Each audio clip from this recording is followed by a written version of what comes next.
Today is Monday, May 7th, and this is the ADM Investor Services Weekly Market Kickoff.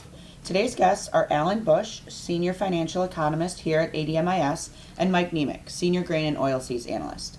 Alan, the Federal Open Market Committee, in a statement released after its two-day policy meeting last Wednesday, voted 8-0 to keep its benchmark interest rate unchanged at a rate between 1.5% and 1.75% as expected. What is the outlook for Fed policy now? So even though the Fed did not raise at the most recent meeting, it seems very likely that they will be raising at the upcoming meeting on June 13th. In fact, the financial futures markets are predicting there is almost, and I have to stress the word almost, a 100% chance that the Fed will raise by 25 basis points at that upcoming meeting in June. On Friday, U.S. and Chinese officials concluded 2 days of negotiations with no deal and no date set for additional talks. What is the outlook for the trade situation between the U.S. and China? Well, I think even though the news was not that encouraging from the meeting, there seems to be some optimism. A lot of the markets responded as if things may be getting better or there could be some agreement down the road. Stock index futures actually firmed up. There was no flight to quality buying. So I'm encouraged by the way some of these markets have responded since that meeting apparently produced no results. But I think that there is something positive in the works. Great. And non-farm payrolls in April increased only 164,000, which compares to expectations of a gain of 193,000. Why did stock index futures advance so sharply after the report on Friday? Well, for one thing, it appears that even though the Fed is likely to raise, as we mentioned in June, that some of the fundamentals seem to be getting a little more positive as far as the interest rate outlook. The European Central Bank is probably not going to be in a position to raise interest rates until sometime next year. The Bank of England, which was expected to raise this month, is now probably not going to raise rates until maybe the end of this year. So interest rates globally still are, I believe, very low. And even though the Fed is likely to raise one time in June and another time possibly in December, the interest rate outlook is still supportive to the indices. So it's a good sign that stock index futures can advance in spite of a lot of these geopolitical problems that are still with us. So futures are performing well, I'd have to say, on this type of news. Great. And Mike, we ended and started a new month last week. Any takeaways from that? A few things. First off, we started the month of May on a Tuesday, and that was the cutoff date for the most recent Commitment of Traders report. On that day, two things were noticeable: that there was a large jump in open interest in people buying meal and selling soybean oil, and that made new highs, historic highs, on wires services as they claim it. And then we also saw where there was a large jump in open interest and on the player sheet of buying coming into the corn market. So on those two occasions, there was a new conviction of people that wanted to be long the meal, short the oil, and long the corn outright.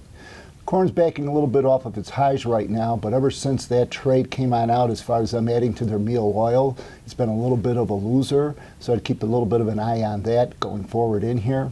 The other thing that was occurring last week as far as the new month of May is that obviously we're getting more into the deeper sections of trying to get the U.S. corn, bean, and spring wheat crops planted. So weather will be a little bit more of importance. And then we ended the week on optimism, pessimism, trade talks with China, maybe what this coming week's going to bring us as far as NAFTA. So those three things were somewhat of a takeaway as far as what last week brought us.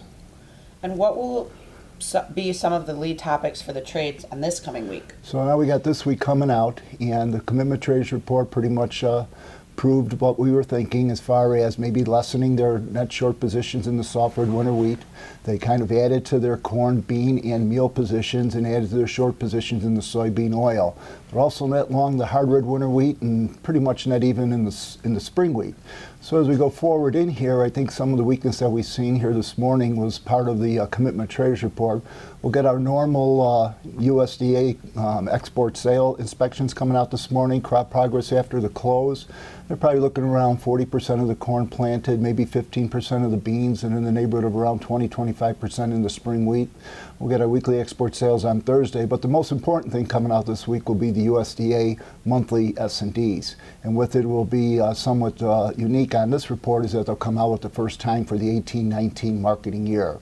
For the old crop right now, all the carryouts still look unchanged versus a month ago, but for the new crop, wheat still looks sufficient, beans still look sufficient, but they're looking for almost like a 500 million bushel drop in corn carryouts.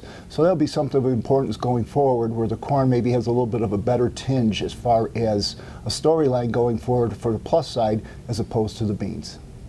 And finally, we are transitioning from the Southern Hemisphere weather to North American weather. Any takeaways there? Well, once again, U.S. weather is always going to be of importance going forward, starting with the crop progress report after the close today. Right now, the U.S. weather has been stop and go, and it looks like it's going to continue. No urgencies right there. Still looks like those western sections of Oklahoma and Texas are still not going to be receiving any rain, so that'll be still a little bit of a thorn in the side for the hardwood winter wheat guys. And we're always monitoring, which is also important right now, the Brazil's second corn crop is the safrinha crop. They've been coming underneath a little bit adverse conditions, and that's still a moving target at this point in time, so we'll be keeping an eye on that. Argentina went from being too dry over the summer and losing production, now being too wet. Are they getting it on out? And we're going to keep our eyes on Canada, China, Black Sea, Europe. The other one that's under the gun a little bit right now is Australia with their wheat crop. But all said right now, with the trade talk going on, the carryout numbers that look kind of non-bullish on paper as far as if the USA comes out what the trade's looking for. If we get the crop in the ground, I'd have to say that with the trade on the commitment of traders report being long corn to beans, if everything goes accordingly, we're probably looking at no beans retracting back towards 970 and December corn back to 370. Thank you. Please remember that the opinions expressed here today are solely the opinions of our guests and are not necessarily the opinions of ADM Investor Services or Archer Daniels Midland Company. If you have any questions or comments or would like to know more about our services, please contact us at www.admis.com.